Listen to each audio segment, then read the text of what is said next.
Welcome back, lawn lovers. BW here. Hey, let's go finish this renovation. It's August 31st today, and it's been 2 weeks now since I started this year's lawn renovation by spraying weed and grass killer on the old lawn. A week later, I mowed the dead grass short. A few days ago, I resprayed a couple of areas that didn't look quite dead yet, and now it's time to plant the grass seed for the new lawn. Before I do that, though, I need to make sure that my old lawn is ready to receive the new grass seed. Over the last 2 weeks, the old grass has begun to mat down a little, so I need to fluff it up so that the seed can fall directly to the soil.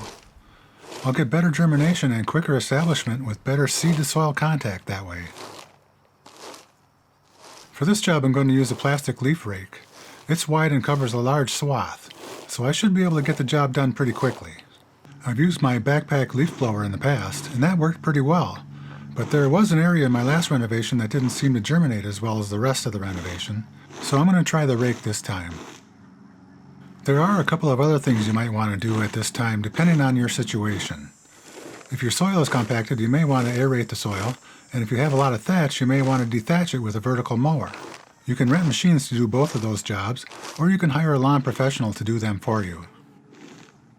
Both of those methods can dig up old weed seeds in your soil and cause them to germinate along with your new grass, so I would personally try to avoid those if possible. I also feel like either of those methods take a renovation out of the easy category. I decided to plant Kentucky Bluegrass seed for this renovation because that's what I've been using in the backyard for my other renovations. I'd like to eventually have a uniform lawn, but I've been trying out a few of the newer varieties of Kentucky Bluegrass to see what I like best. I may have to re-renovate some areas if I find that I really like one particular variety over the others.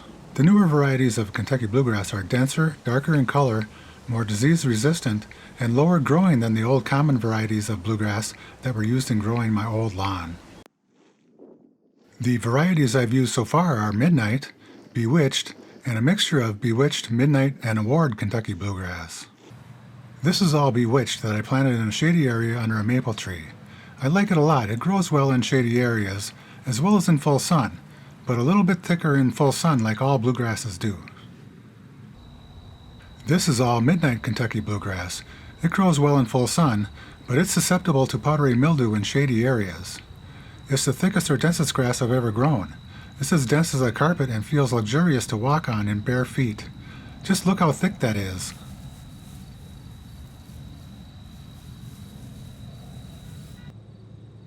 This is the last renovation I did with an equal mixture of Bewitched, Midnight, and Award Kentucky Bluegrass.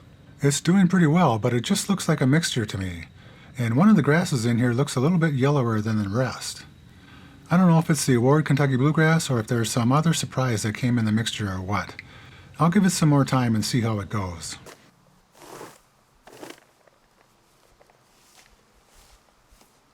Most Kentucky Bluegrass seed producers recommend planting 2 to 3 pounds of seed per 1,000 square feet. That's because less will take longer to thicken up, and more will crowd the grass and slow its maturation. Here's the calculation on the chalkboard. I weighed out 4.75 pounds of seed for this 1,900 square foot renovation. That's for seeding at a rate of 2.5 pounds per 1,000 square feet. There really are no reliable spreader settings for spreading seed with this spreader. I just go by eye and set the openings just large enough for some seed to get through. Any wider and I'll end up dumping it out so quickly that I won't be able to cover the whole area. I would like it to take me at least 2 passes to use up the grass seed. That way it'll get spread out more evenly. 3 or 4 passes would be good too.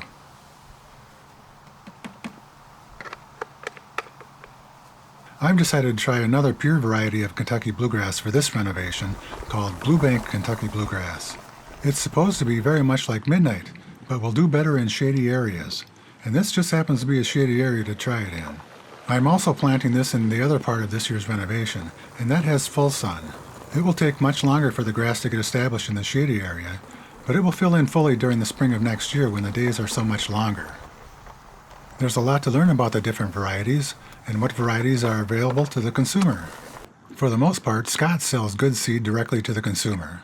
The newest and best seed is sold mainly to professional sod growers, but there are a few sources willing to sell it to us online. Of course, it's a little more expensive.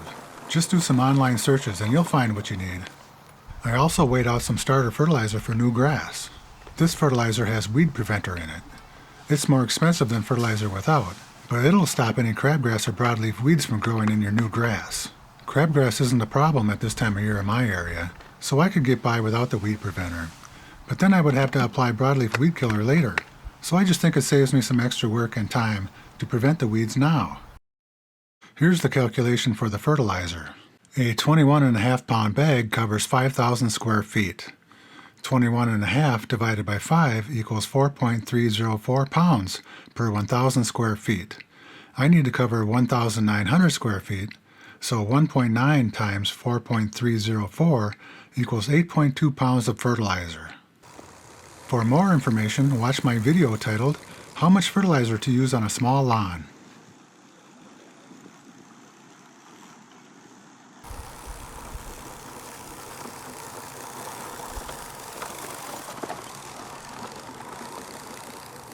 The last, but most important thing I need to do is to water it all in and keep the seed moist. Be sure to use the type of sprinkler that will distribute the water evenly and gently so that the seed doesn't get splashed or washed around. Don't overwater and cause puddling or the seed will float to the edges of the puddles. Too much water too fast will wash the seed away. It's normal to get a few washouts with heavy rains. There just isn't much you can do about that. Try to plan your seeding around the weather. That's why I wait to seed until the 1st of September, when most of the big late summer storms have passed. I water twice a day, 10 to 15 minutes each time, at 10:30 a.m. and 3 p.m. The seeds and soil need to be kept moist, not soggy. As the grass grows in, reduce your watering and reseed any spots that didn't grow. Hey, don't miss my next video. I'll see if I can damage the seedlings by walking on them. Until then, do me a favor and hit that subscribe button, and then ring the bell that pops up next to it. That way you won't miss the next video. I have no doubt you can do it.